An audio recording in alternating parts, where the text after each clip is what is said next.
Well, this is awkward.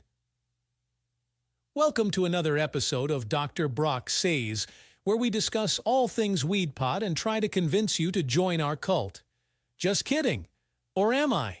In all seriousness, folks, let's put those cult rumors to rest and focus on some fun and laughter today.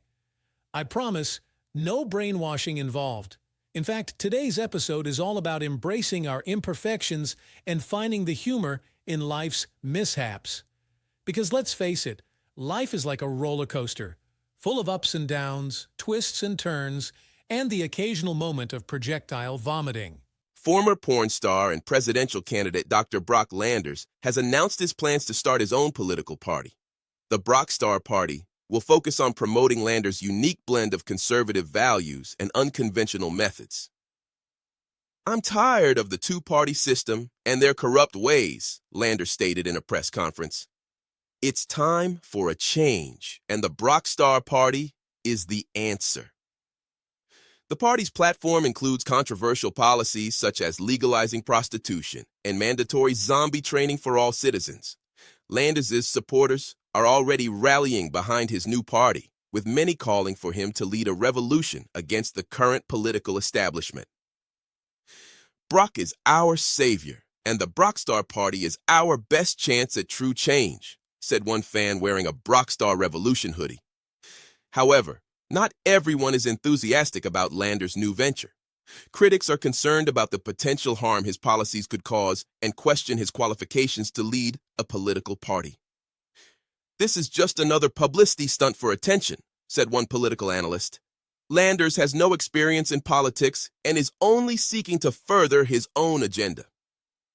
Despite the skepticism, the Brock Star Party is gaining momentum, with Landers already planning to run for Congress in the upcoming election. Only time will tell if the Brock Star Party will be a political force to be reckoned with, or if it will fizzle out like Landers' previous career as a porn star turned podcast host turned presidential candidate. Greetings, I am Deli Dingleberry. Dr. Brock has been temporarily detained. I'm filling in for a while. I appreciate your presence on my premiere broadcast this evening. You are listening. Dr. Brock Says, on Federal Public Radio. Sounds of Prosperity. XRAY 89.8, 87.7 and 99.78 Pacific Northwest Radio. And 88.9, 88.7, 99.99 and 7,888.65 Northwest Republicans radio services. Some days I just can't deal with people. Have you ever felt like that? I sure have. Hello, I'm Mike Braswelsenberg. You might recognize me from the movie Mike the Monkey, the Michelin Star Chef, or Mike and the Health Department. Today I'm here to talk to you about the days you just can't stand people. When I have those days, let's be honest, that's every day. I take just 1-2 milligram Xanax 3 times a day. The stress just goes away. Xanax, the ultimate coping mechanism. Xanax available by prescription only. Don't worry, I can even refer you to my doctor. Xanax only 3 a day and you're okay. The popular podcast, Dr. Brock Says, has been revealed to be a front for a secret cult led by none other than Dr. Brock Landers himself. Listeners were initially drawn in by Landers' charming personality and seemingly innocent advice, but as the podcast gained popularity, a darker side emerged. Reports have surfaced of listeners being brainwashed by Landers' charismatic speeches and being lured into his cult. "I couldn't believe it when I realized I had been listening to a cult leader this whole time," said former listener Sarah Jones.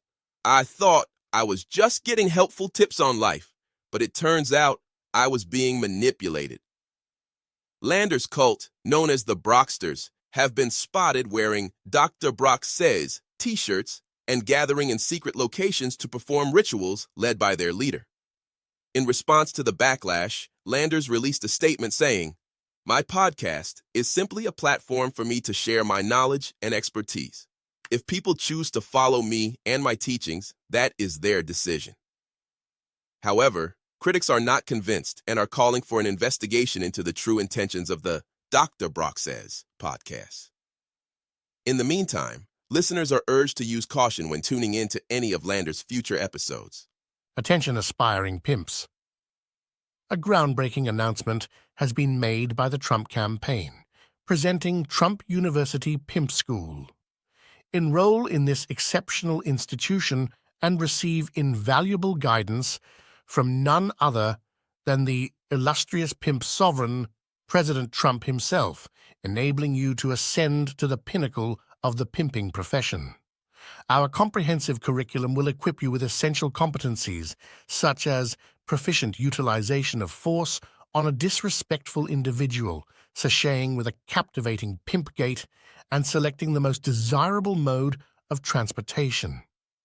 Disregard conventional and mundane academic establishments. Embark on a transformative educational journey at Trump University Pimp School. Seize this opportunity expeditiously and secure your spot to commence a life immersed in opulent pimp aesthetics. It has been revealed that President Donald Trump has not completed his education beyond the 6th grade. The news has sent shockwaves through the country, as many are questioning how a man with such limited education could have risen to become the leader of the free world. According to sources, Trump flunked out of 7th grade due to poor grades and a lack of interest in his studies. Instead of pursuing further education, he chose to focus on his family's business empire, which he eventually took over and made into a global brand. I always knew he wasn't the sharpest tool in the shed, but I never imagined he didn't even finish middle school, said one former classmate of Trump's. He was always more interested in playing pranks and chasing girls than studying. The revelation has sparked a heated debate about the importance of education and whether or not someone without a proper education should be allowed to hold such a powerful position. Some argue that Trump's lack of formal education is a disadvantage, while others believe it has no bearing on his ability to lead. Trump himself has not responded to the news, but his supporters have come to his defense, stating that his success in the business world proves his intelligence and capability. Only time will tell how this news will affect Trump's presidency, but one thing is certain: it has definitely added another layer to the already controversial leader. President Donald Trump has been diagnosed with a severe case of short-term memory loss. It all started when Trump attempted to tell a knock-knock joke during a White House press conference. "Knock, knock," he began, looking around the room expectantly. When no one responded, he continued, "Why aren't you saying, 'Who's there?'" After several confused looks from reporters, Trump finally realized that he had forgotten the punchline to his own joke. "Oh well, it probably wasn't that funny anyway," he shrugged. This incident raised red flags among Trump's staff, and doctors were quickly called in to assess the situation.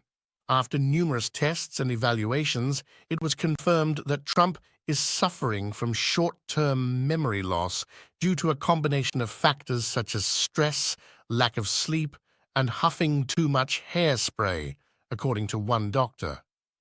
This diagnosis has caused concern among White House staff, as Trump's forgetfulness has led to several embarrassing situations, including forgetting the names of foreign leaders and signing executive orders without knowing what they entail. The situation has also caused confusion and frustration for the American people as they struggle to keep up with the constantly changing policies and statements from the president. Supporters of Trump have dismissed the diagnosis as fake news and continue to defend his intelligence, while critics have used it as further evidence of his unfitness for office. As for Trump himself, he seems unfazed by the news and has even begun using his memory loss as an excuse for his controversial actions. "I don't remember saying that," has become a common response from Trump when questioned about his statements. Only time will tell how this memory loss will impact Trump's presidency and whether or not he will seek treatment. We ended the strife.